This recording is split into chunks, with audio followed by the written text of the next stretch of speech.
Kalau kita ngomongin sejarah, apa sih yang kebayang? Mungkin buku tebel ya, kuno, jauh, dan kayaknya nggak nyambung sama hidup kita sekarang. Tapi gimana kalau sejarah itu bisa kita rasakan? Bahkan kita cium aromanya? Nah, dalam pembahasan kali ini, kita akan lihat sebuah inisiatif pendidikan yang luar biasa di Indonesia yang berhasil melakukan hal itu, mengubah rempah-rempah jadi pelajaran sejarah yang hidup banget. Ini pertanyaan penting banget kan? Gimana caranya kita ngambil cerita-cerita lama dari buku dan bikin itu klik buat anak-anak zaman sekarang? Bikin mereka merasa kalau ini tuh penting buat mereka. Nah, buat sekelompok siswa di Indonesia, jawabannya ternyata ada di rempah-rempah. Jadi di kelas ini, sejarah itu bukan cuma diajarin, tapi juga bisa dihirup. Benar-benar mengubah pelajaran jadi pengalaman yang, wah, beda banget. Yuk kita lihat gimana caranya. Oke, jadi cerita kita ini dimulai di PKBM Citra Bangsa. Waktu itu, ada acara literasi yang unik banget.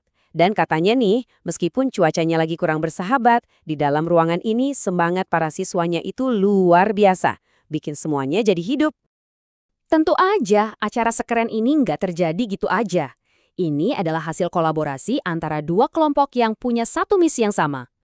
Jadi yang pertama ada Venezia Membaca. Ini adalah sebuah komunitas pegiat literasi yang fokus banget buat nguatin budaya baca. Terus ada juga PKBM Citra Bangsa, sebuah pusat kegiatan belajar masyarakat yang menyediakan pendidikan non-formal. Keduanya ini bersatu untuk satu tujuan. Misi bersama mereka ini keren banget sih. Mereka mau bikin tempat belajar alternatif, tempat di mana pendidikan itu terasa kayak petualangan, bukan sekedar kewajiban. Ini adalah tempat untuk menumbuhkan pemikiran kritis dan membuka wawasan baru.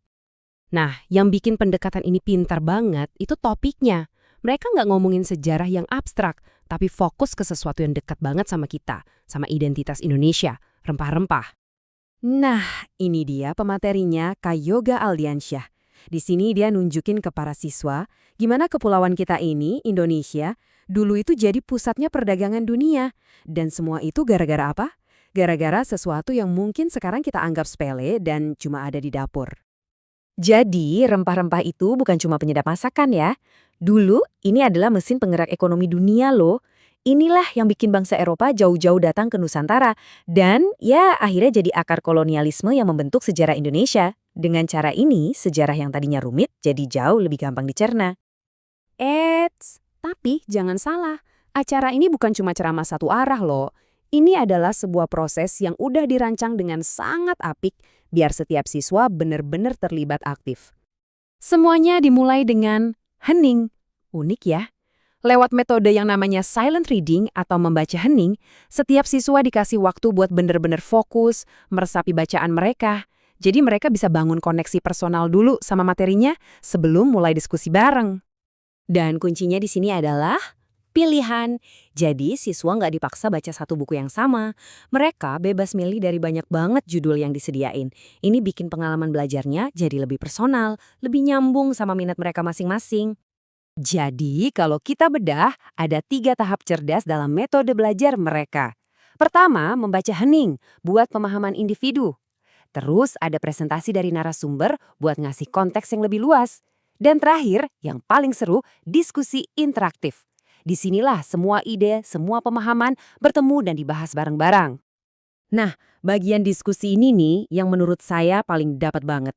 Diskusi ini bukan cuma soal nge-share apa yang udah dibaca, tapi ini jadi ajang latihan buat berani ngomong, belajar dengerin pendapat orang lain, dan nyusun argumen.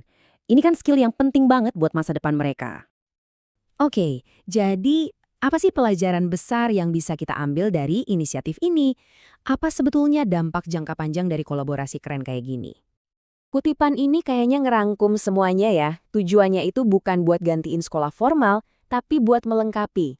Buat nyiptain sebuah ruang di mana setiap siswa merasa diterima dan proses belajar itu terasa relevan banget sama kehidupan mereka. Jadi kenapa model kolaborasi kayak gini penting banget? Ada beberapa alasan kunci. Ini memperkuat hubungan antara komunitas dan sekolah, ngebangun budaya baca dan mikir kritis, dan yang paling penting, ini bisa jadi contoh model pendidikan yang bisa ditiru di mana aja. Biayanya nggak besar, tapi dampaknya luar biasa untuk menghubungkan sejarah dengan hidup kita hari ini. Nah, sebagai penutup, yuk kita coba renungin bareng-bareng. Kira-kira di lingkungan sekitar Anda, di komunitas Anda sendiri, Ada nggak sih cerita, keahlian, atau sejarah lokal yang masih tersembunyi? Sesuatu yang sebenarnya bisa jadi bahan pelajaran yang hebat berikutnya. Potensi untuk menciptakan pengalaman belajar yang luar biasa itu sebetulnya ada di mana-mana loh. Tinggal kita mau menemukannya atau nggak.